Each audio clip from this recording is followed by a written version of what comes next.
Wheatland Township May meeting to order. Welcome everybody, thanks for coming. Let's do the pledge. Well, we gotta do the roll call first, right? Let's do that. That'd be nice, to make sure everybody's... Sorry. Supervisor Kern. Here. Trustee Durango. Here to serve the people of Wheatland. Yeah. Trustee Bolsher. Here. Trustee Mitchell. Here. Trustee Ronsky. Here. Highway Commissioner Olstrom. I'm here. Tax Collector Peterson. Yes. And Assessor Monahan is out He's right here. checking the doors. I'll vouch that he's here. You're here. Okay, let's do the pledge. Allegiance to the flag of the United States of America and to the republic for which it stands, one nation, under God, indivisible, with liberty and justice for all. Thank you.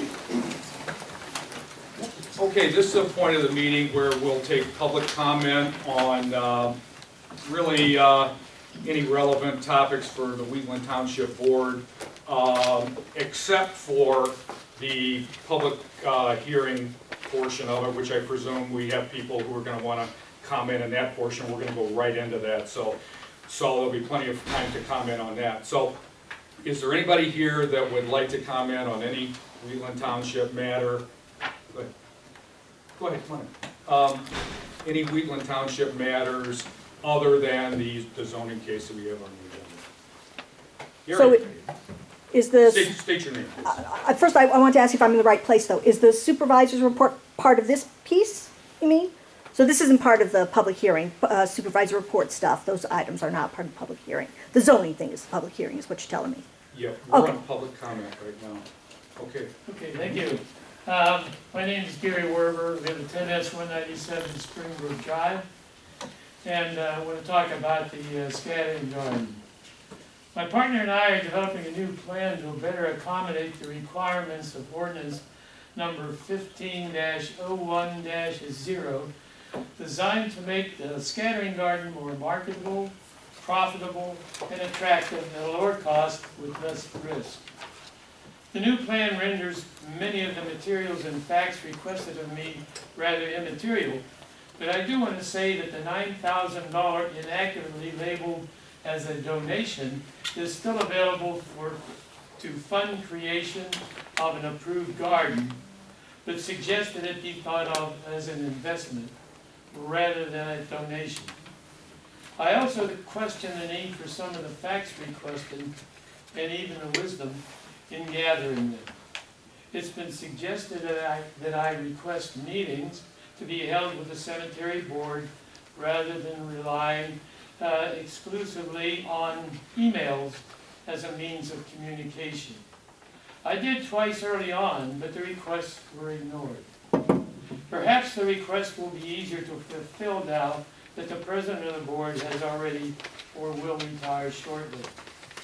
There is no immediate need for meeting at this point in the planning stage, but there is one key decision the township board can make if need be, and that involves the garden's location in the cemetery.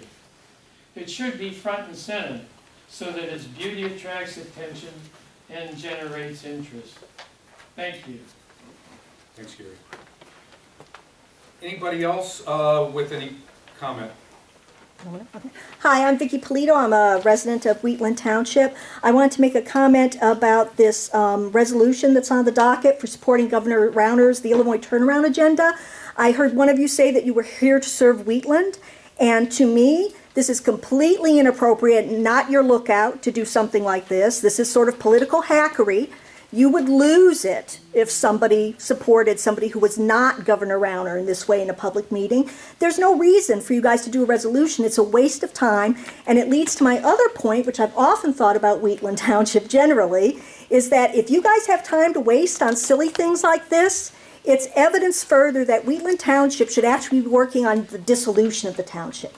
This is no longer a rural area. There are things that you guys do that are pretty minimal that could be sucked up by other entities. You guys should look into dissolving the township, plain and simple. This is an entity that doesn't need to exist anymore. Thank you. Anybody else with public comment? Going once, Going twice? I don't have Oh, any. one in the back, yep. I don't think this is a silly resolution. Name- This- name and Oh, address. Stephen Collins, 10 South, 126 Springbrook Drive, down the street from Gary. Obviously, the troublemakers can't live on the same street. But I think this is an excellent stance for the township to take. It's not a silly thing. This state is in crisis. It is bankrupt. It is bankrupt. Okay, we have junk bond status. It's linked basically to what has been done over the past 12 years. And it's a good moral stance. It's the right thing to do for the township. It's a simple thing for us to do. It doesn't cost additional money. It's not a waste of an inordinate amount of time, and I would encourage you to pass it. Thank you. Thank you. Anybody else? Going once? Yes? Brenda Morris, 23641 West Andrew Road in Plainfield. If I may, please, I have found the book for you that you asked me for. And since I've been fired from my volunteer job, I'll give that back to you. Thank you. Somebody else might be able to use it. I also would like to ask a question of Trustee Mitchell. At the annual town meeting, you stated for the senior committee to be part of that, you had to be 65. I was just wondering where you came up with that number. And then at the annual town meeting, I raised the question about the land that we have for sale here on the corner. It hasn't been listed to my knowledge for over 8 months. No sign, no anything. The only work being done is with the city of Naperville that I am aware of. And I know that there have been several appraisals on this property. We actually paid the same company 2 different times to do 2 different appraisals on that property. We also paid a third company to do an appraisal on that property. I know before we had all our negotiations with the city of Naperville, for some reason Mark Batnick was brought into this to review the comps that were done by John Green. He was given an opportunity to look at those comps, which I don't really think is an ethical thing to do. And then he gave an opinion on what that land should be sold for. He told the board that that land was very comparable to the property that was sold at 3440 La Crosse. And that came in at approximately $232,000 an acre, which would put our 2 acres well over the $400,000 mark if you took the advice of your realtor that you then hired to list the property, which I'm not sure about that either, other than some sort of pay-to-play thing for him, because he certainly wasn't the person who did your appraisal on that property. You paid somebody to appraise it, and then you allowed somebody else to list it for you. I would hope that you would have considered something more along the lines of what he was saying it was worth and the comps were, because that would be more along the $480,000 that we have invested in that property, not what you're going to give it back to the city of Naperville for $275, and we paid $350 for it. So the township is not suffering. We don't need the money. There's no reason to sell the money. It would be like you, Supervisor Kern, selling your $500,000 house for $300,000. But because evidently this is not your money, you're willing to allow the taxpayer dollars just to be thrown out the window and give the land away. I will be submitting FOIA requests looking for the offer to the city of Naperville within the 45-day appraisal time limit for when that came out, which was in October of 2014, because by the agreement, there should have been an offer back to the city of Naperville that they either refused or accepted within 45 days. And I also learned that the property on 91st Street that this board sold, I believe it was the beginning of 2014, is still listed as exempt. So whoever bought that is not paying taxes to the township. I would hope that that would be fixed, Assessor Monahan or whoever has to fix that, so that all the taxes for year 2014 can be collected by the township. You have mentioned in several meetings I've come to this year and last year that commercial properties still have not been evaluated within this township, and we still don't have the money coming into us that we are due and owed. And that should have been, I would think, I don't know anything about assessments, but pretty easy. Since you sold that property, I would have hoped it would have already been on the books and taxes would be collected for that. And I will say, I'm happy to see that you do have board packets out for us, since you've promised that since February. So thank you for that, since they can't be put on the web page. And lastly, if you are going to set a precedence of supporting Governor Rauner's agenda, I would hope that that precedence is going to follow through when I come and ask you to support the amendment to SB 7, which is going to take a look at schools having to implement a policy for return to learn kids who have concussions. So if that is the precedence that you're setting, please be ready for other people to approach you for more resolutions. Thank you. Thank you. Anybody else? Stephen Collins, 10 South 126 Springbrook Drive. Yep. I have a question. I have a couple questions, and I'm sorry about my ignorance. It's my lot in life. How long does it take to prepare, or how much time is invested in responding to a FOIA request? I'm just curious. Is it kind of a one-size-fits-all, or does it take? The statute says that we respond appropriately within 7 business days of the receipt of the FOIA. Okay, and that, I'm sorry, let me restate my question. I wasn't, Mr. PR. How long does it take you to have to respond to any given FOIA to gather materials or things like that? It all depends on the complexity of Okay. the FOIA. You know, sometimes it's we want a copy of this document, or we want a copy of these minutes. Sometimes it's more in depth. There are significant parts of the regulation, for example, that either allow us to deny a FOIA request, Okay. or what's called redact personal Mm-hmm. information. So we have to be very careful what we give out, that it meets the spirit of the FOIA, but also protects the privacy Okay. of people involved. Okay, and I guess when I looked at the 4 FOIAs that are on the report tonight, they're all from Brenda Morris. How many FOIAs has she submitted this year? Can't tell. We'll have to get back to you on that. Okay, I understand that. I'm just asking questions. And because I look back and there seems to be an unbelievable amount of FOIAs from Brenda Morris, and I was just wondering on a multitude of topics, and I'm just concerned about how much time is being spent by our township employees complying with an inordinate amount of FOIAs. Inordinate. And so I'd just like to question why that's going on from one person. 90% it seems like are from Brenda Morris, and there's quite a few. Thank you. Thank you. And since Mr. Collins spoke twice, Yes. I will say 2 things. One, the moral stance that the township is interested in taking on Governor Rauner's behalf. Moral stance is not the township's lookout. The government, we don't turn to them for moral stance. And by the way, it will have absolutely no impact on what the state level is doing. This is the township, that's the state. They're not going to intersect. And in terms of the FOIAs, I truly resent this implication I think you are clearly making that a citizen has no right to exercise the right to FOIA. It doesn't matter how much effort it takes as long as it's not found unduly burdensome per the statute.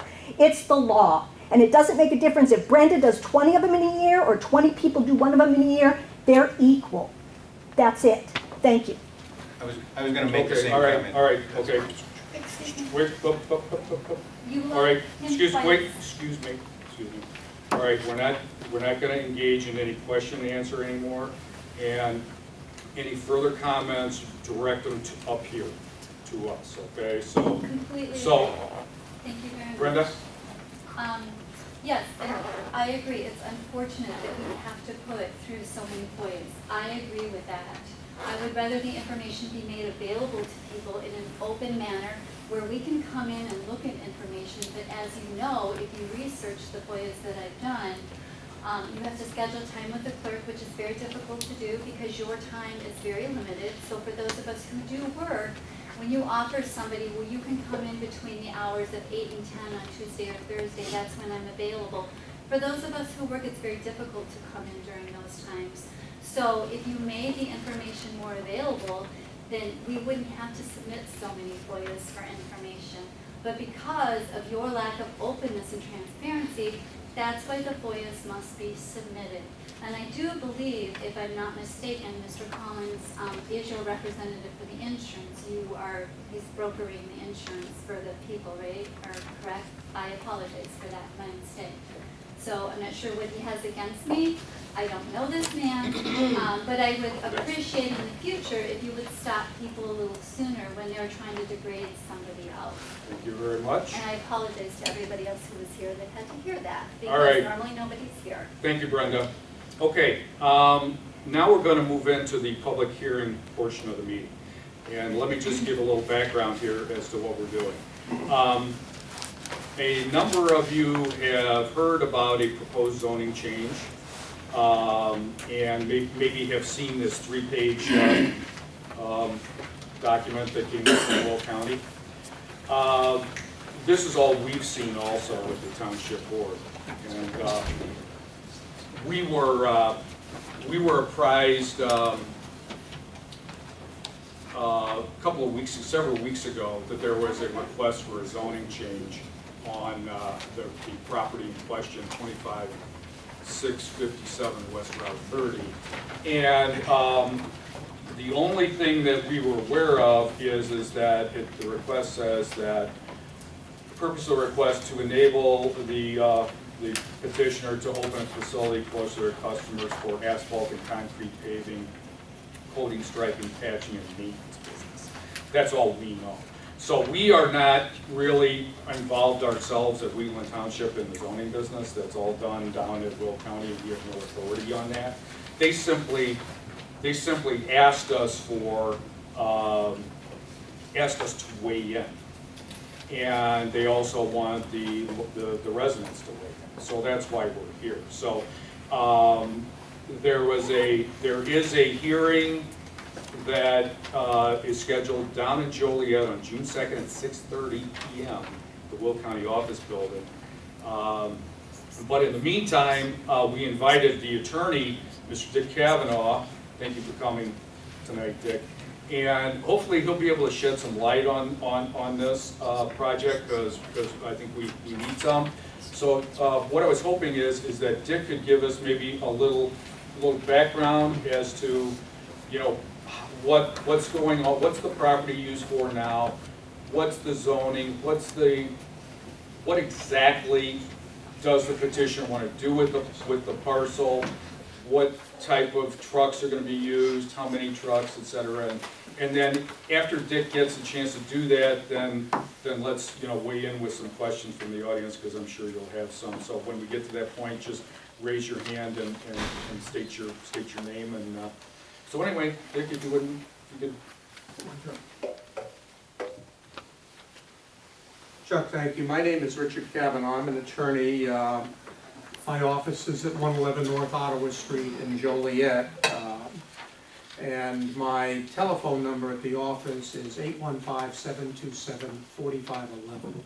815-727-4511. So if anybody has any questions after tonight, feel free to call me. If I am not there, and I won't be there starting next Wednesday for a while, Tom Osterberger in my office will also be working on this file. So I represent Dave Denler. Dave is sitting here, and he'd be happy to answer questions too. Dave owns a business called Denler Inc. It's a business his father started about 48 years ago. In 1987, they incorporated. In 1992, Dave became the sole owner. 90 to 95% of Dave's business involves working for municipalities, park districts, school districts, counties, forest preserve districts. A list of some of Dave's public body clients include the city of Naperville, the village of Plainfield, Oswego School District, Plainfield School District, County of Will, County of Kane, County of DuPage, Forest Preserve District of Will County. As you can see, Dave does work for municipalities, counties, park districts, and school districts. The type of work is basically crack sealing for roadways, parking lots, and paths.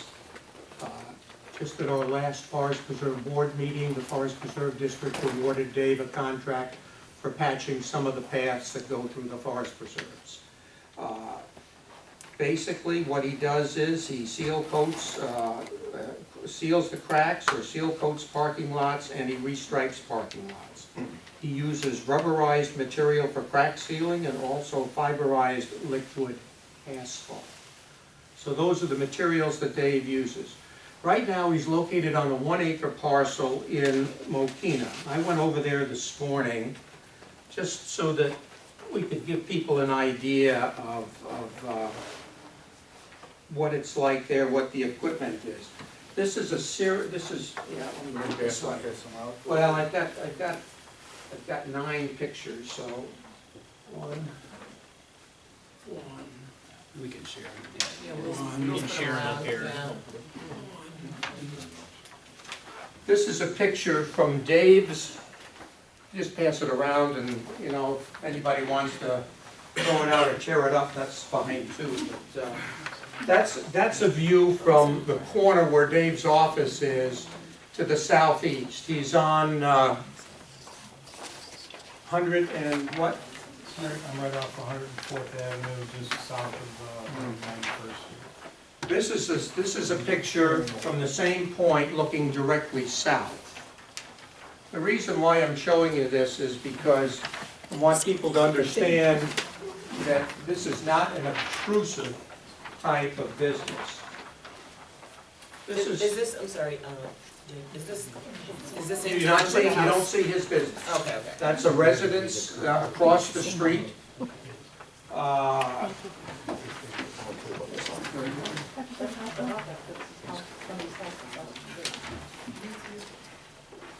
Just showing them, to show the proximity. Just showing you where his business is located. All right, what Dave has is he has a number of vehicles. This is a tanker.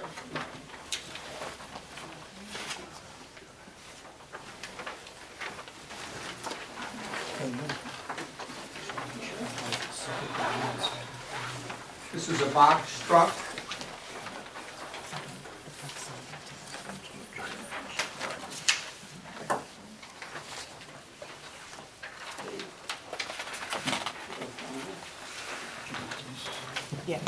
Next is a flatbed.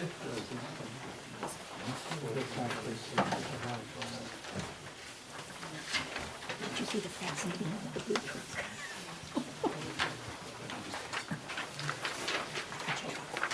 Next is a bunch of bags, sealed bags on the flatbed that the picture I just handed out.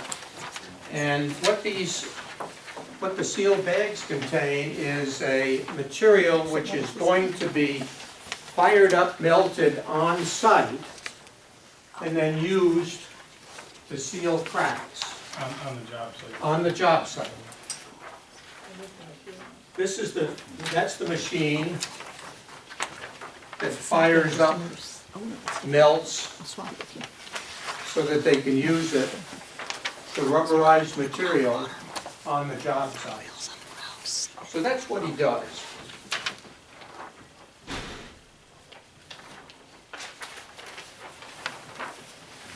The reason for the zoning request is because he's on a 1-acre site in Mokina. As you can see, it's right across the street from residential property. He's out of space. He needs more space. He also has a lot of clients, municipal governmental clients, in this area here, in the, what I would call the 4-county area, DuPage, Will, Kendall, and Kane. And this parcel became available, and he's looking at it for storage, This is a seasonal business, basically March or April to October, November. In the winter, you don't see any trucks out sealing cracks and asphalt or things like that. But he needs a place to store his equipment, he needs a place to store his trucks, and that's what he wants to do. At the busiest time of the year, he has maybe 20, 25 employees, Yeah. okay? They do not come to the business. Instead, they go to the job site. He has 3 or 4 crew chiefs who will come out to where the vehicles are located and drive them to whatever the job site is. The vehicles will go out once perhaps sometimes twice, sometimes once every 2 weeks or once every 3 weeks. Because when they go to the job site, they stay there until the job is finished. Once the job is finished, they either come back to the office, to where he keeps them, or they go to the next job site if that can be arranged and if the schedules work out that way. So you're not going to see a lot of truck traffic here. You will see some. There'll be 3 or 4, perhaps. You ever have 5 go out at once? No, like this whole last week, we didn't have any vehicles moving or out of the site that we have right Okay. now. We typically like this, we like to plan things to go from one job to the next. It's logistically, it's better for us. And we just finished Lombard today, and they're moving this stuff out to Downers Grove, so it won't go back to the shop. And typically, you know, the whole month of June, July, and August, they seldom come back to the shop. Okay. But in the winter, they're gonna be stored there. As much as possible is gonna be stored in the building, which needs some improvement, quite frankly. It's not insulated. There are no toilet facilities. All it is a pole building. So he's gonna be doing that. He's going to store stuff outside, because not everything can fit in the building. And that outside material is gonna be stored behind a fence, probably a chain link fence with slats, a security fence though too, okay? And that's basically what this is. This is an opportunity for him to store the material and basically to store the equipment that he needs for his job, and then have it available to take out to job sites whenever they go out. So David, did I missed anything? No, that was pretty good. Okay. So we'd be happy to answer questions. I understand there was initially a communication from the county saying that we were looking for I-2 zoning. The application says I-1, it's always been I-1. The question has been raised, well, why can't you simply do it for, you know, the way they're doing it now? Temporary storage is allowed in an A2 district, okay? When we met with the county early on, when Dave decided to put a contract in to offer to buy the property, we were told he would not qualify for temporary storage, would not qualify. So we have to go I-1, that's the only zoning district that works for us. We're on a United States highway, US 30. We think this is a good use. It is a very, very unintrusive use, very unintrusive. The parcel is what, 350, 360 feet wide, and 1,000 feet deep at its shortest. It's about 1,200 feet deep at the, and we're using the building, and we use some of the living behind it. How's it being used right now? It's being used for, quotes, temporary storage, they say. People go in and out occasionally. I know people who live, you know, in the neighborhood, they tell me they see people in and out occasionally, but not that often. Any questions from the audience? Just state your name, please, and Julie Holzrichter, Misty Drive. The first question I would have is, where is the material? The material is on the job site. None of the material is kept. The crack filling material that we get, most of the time, in fact, I'd say a strong majority, 75% of the time, we get everything drop shipped to the job site. It's too costly and time consuming for us to handle the material, we can just get it dropped at the job site. We do have a load come into our yard that we need for stock, because there's smaller jobs sometimes, or if we order a full truckload of material and we're a pallet short or something, so we need stock, but we don't typically make it a practice of bringing material in and out of the yard. And what kind of material is it that's delivered to? Job sites? No, not to the job sites, to your. They come in pallets, they're all in boxes, and it's a rubberized block of, it's rubber and some polymers and different things, but it's what's used for the crack filling. the liquid asphalt, fiberized liquid asphalt, the other type of crack film that we do, it's never on site. That's always, we have to pick that up hot from Seneca Petroleum in Lamont, or there's another petroleum place in Morris, Illinois. So those are picked up, and then the trucks go to the job site, and fiber is mixed into it at the job site. There's really no activity with materials that happen at our shop. We don't manufacture anything. We don't do anything with the materials because they're seldom there in quantity that we do anything with. It's just, like you said, it's strictly, we need space to, at the end of the year, we need space to put things, the trucks and the equipment. And the building is nice because I can get most of the stuff inside that's out of the elements, some of the critical machinery that I can get out of the, excuse me,